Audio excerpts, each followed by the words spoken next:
Bro, I'm a silver stacker, so I love to stack silver. Because I'm a silver stacker, so I stack silver. Yeah, listen. I understand that, bro. But the question is, what is a silver stacker? Come on, bro. That's easy. A silver stacker is a, See? You don't know. Well, listen. Just figure that one out and let me know when you know.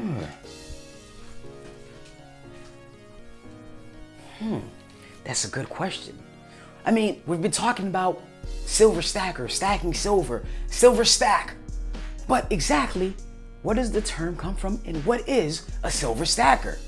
And I'm gonna talk about what are some of the guidelines that a silver stacker follows. And we're starting now. Guys, thank you so much for watching another video from Urban Lifestyle. My name is Eli. This is a community over 8,000 strong. If you guys would like to help support that community, you guys can help out by leaving a subscribe, leaving a comment, leaving a thumbs up. Follow me on my social media platform, Urban Lifestyle 1989, and don't forget to hit that notification icon so you guys get future notifications of my future videos. And if you guys do decide to join this community, I sincerely want to say thank you in advance. So, question of the day. What is your definition of a silver stacker? Comment down below, let me and the community know.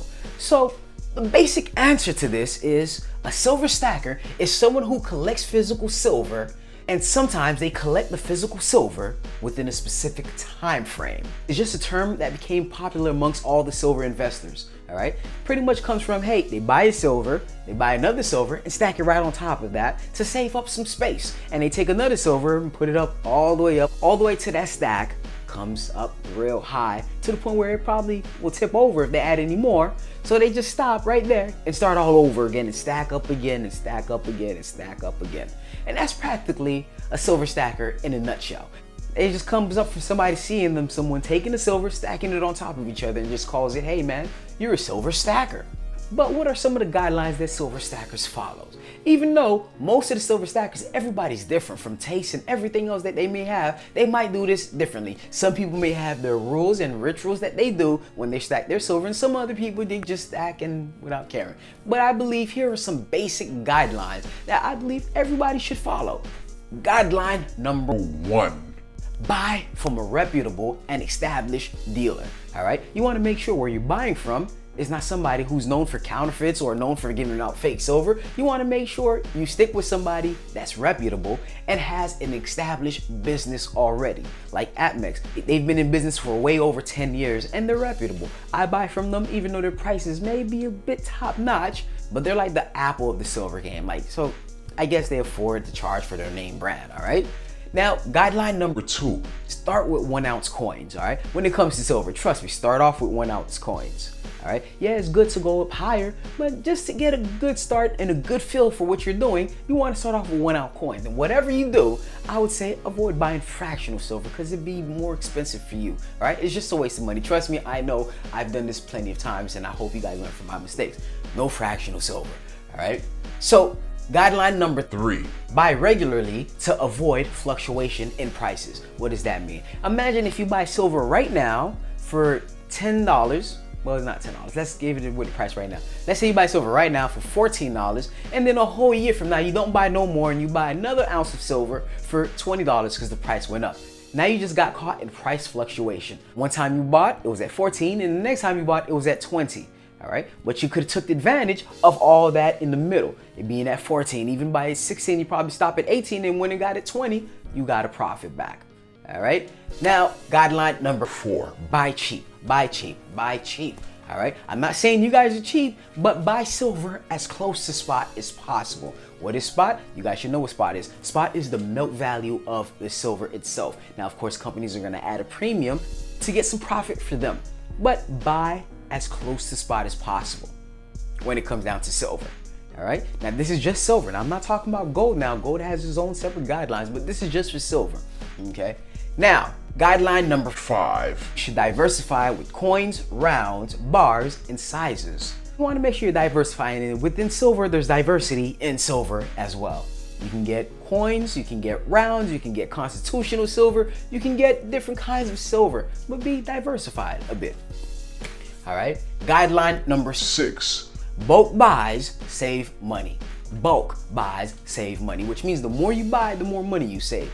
You can buy 2 ounces of silver from online bullion dealer, and they'll charge you regular price, but you also have to pay the shipping cost. But if you buy anything over $99, you'd actually save because they won't charge you the shipping price. And sometimes you guys see on a website where it says the as low price, which means if you buy 100 of these, the prices will be as low as whatever the price is advertised.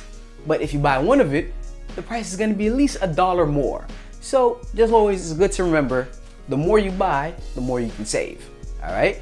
Guideline number 7.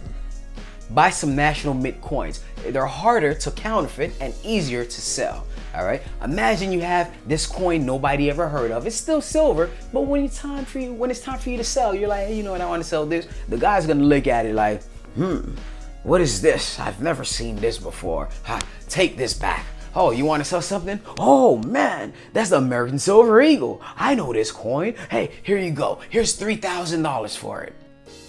I'm pretty sure you're not going to get $3,000 for it, depending on if silver is that high or not, but you never know. You also want to make sure you have some national minted coins in your stash, all right?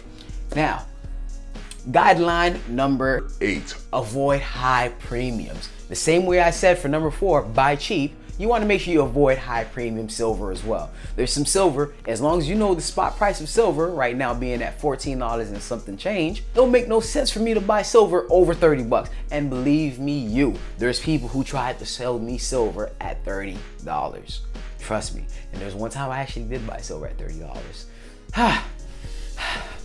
All right, that was in the beginning days. I was stupid. Anyways, guideline number 9. Look for deals. Look for deals. Don't just go out and just say, hey, you know what? I'm gonna buy all this silver. I don't care. I don't even need to look for deals. All right, you went in and you bought $1,000 worth of silver and you got like 80 ounces of silver. But hey, this place had a good deal where you could get 90 silver for the same price and you missed out on that. 10 extra silvers that you could have got.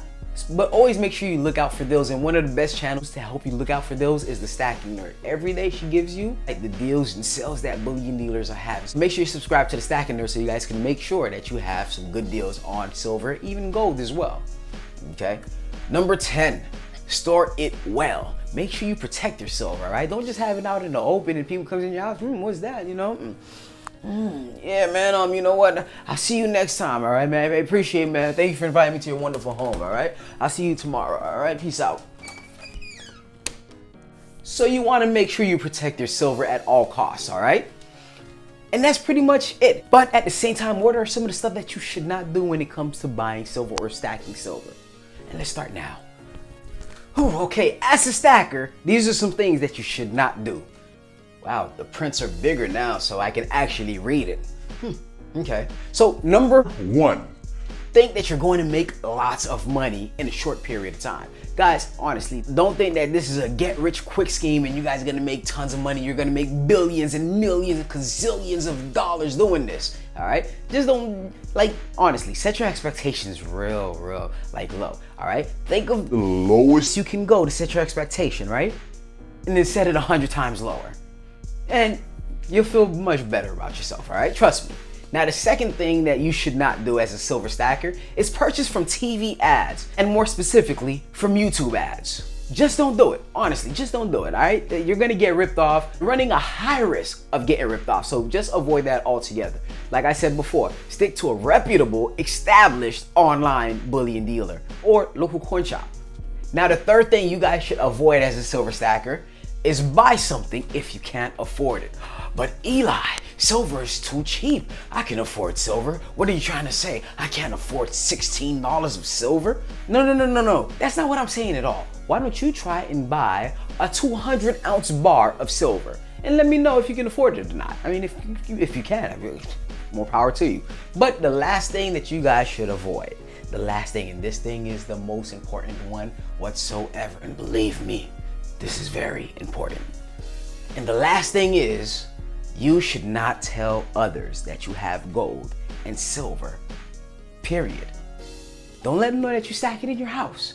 Be private about it. But Eli, you do it, and you show your face, and you do all that. So you telling people, why are you telling us not to do it? That was a mistake. And a mistake that cost me dearly. I'm not saying that somebody stole from me, but I don't keep my silver nowhere around me, to be honest. Not even my wife knows where I keep my silver. My silver is nowhere around me. I mean, just to show you guys some silver, I have to drive somewhere very far. Well, not that far, but it's far enough for me to go get it, and I just don't keep it around me, so just to avoid the risk. And I'm very secretive. Just because you see me on YouTube, none of my immediate friends knows that I have silver. They don't know nothing about it. Matter of fact, I have 2 Instagrams that no one knows, and I try to avoid anyone from seeing, and no one knows that I have a YouTube channel. All right? I just don't tell them. And none of my immediate friends know where I live, to be honest with you. Only one friend knows where I live, and even then he's like, hey, you know, he was trying to tell somebody. I was like, nah, don't do it. And that one's a cool friend and I trust him. I believe he won't tell no one. But I just told him not to tell no one where I live. All right? I told him I don't care if Jesus comes to you or God himself comes to you and say, hey, listen, I want to know where he lives. I'll tell you to tell him this. You're not Jesus, you're not God, because you know everything. You should know where he lives. Anyways, I digress. But guys, that's pretty much all I have for you guys today. Make sure you guys hit that subscribe button if you enjoyed this video. And if you're not subscribed already, make sure you hit that thumbs up, comment down below. Let me know some of your thoughts about everything that we discussed today. And have a beautiful day. And don't forget to work and grind.